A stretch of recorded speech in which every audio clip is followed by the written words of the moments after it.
One strategy for finding the product of a 3-digit factor times a 1-digit factor is to use the area model of multiplication. I'm going to set up this strategy using a rectangle. 365. I'm looking at the value of each digit. The 3 is worth 300 because it's in the hundreds place. The 6 is worth 60 because it's in the tens place. And the 5 is worth 5 because it's in the ones place. I'm going to multiply 7 by each part of the factor in 365. First, I'll multiply the 7 times the 3. But remember that 3 is in the hundreds place, so I'm doing 7 times 300. Using my mental math, 7 times 3 is 21, 2 powers of 10. Now I'm going to multiply 7 by the 6, but that 6 is worth 60, so I'm doing 7 times 60. Using my mental math, 7 times 6 is 42, and there's 1 power of 10.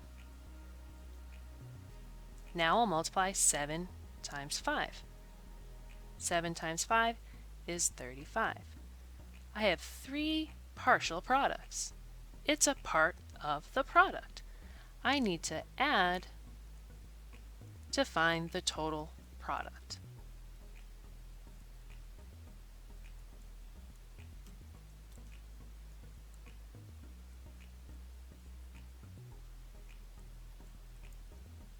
$365 times 7 is 2,555.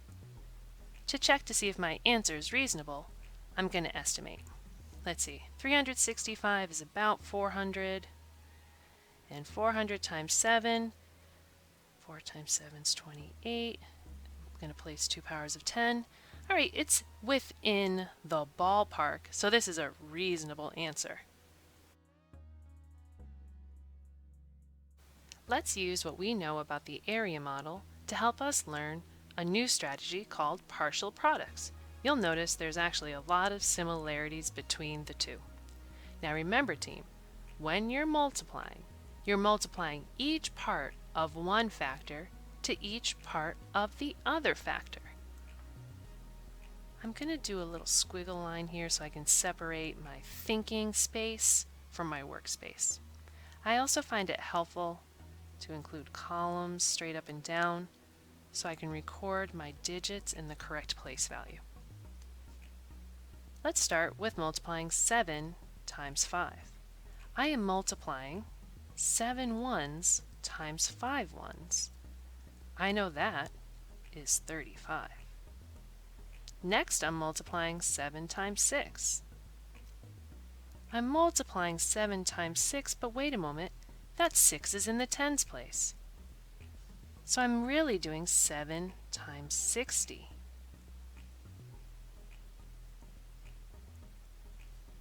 Next, I'll multiply 7 times 3.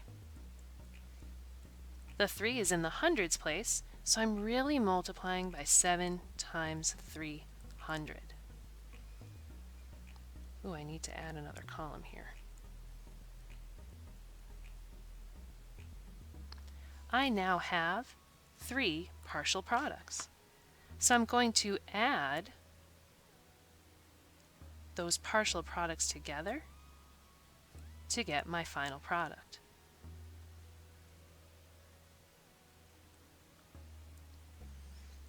What similarities do you see between the area model and the partial products model?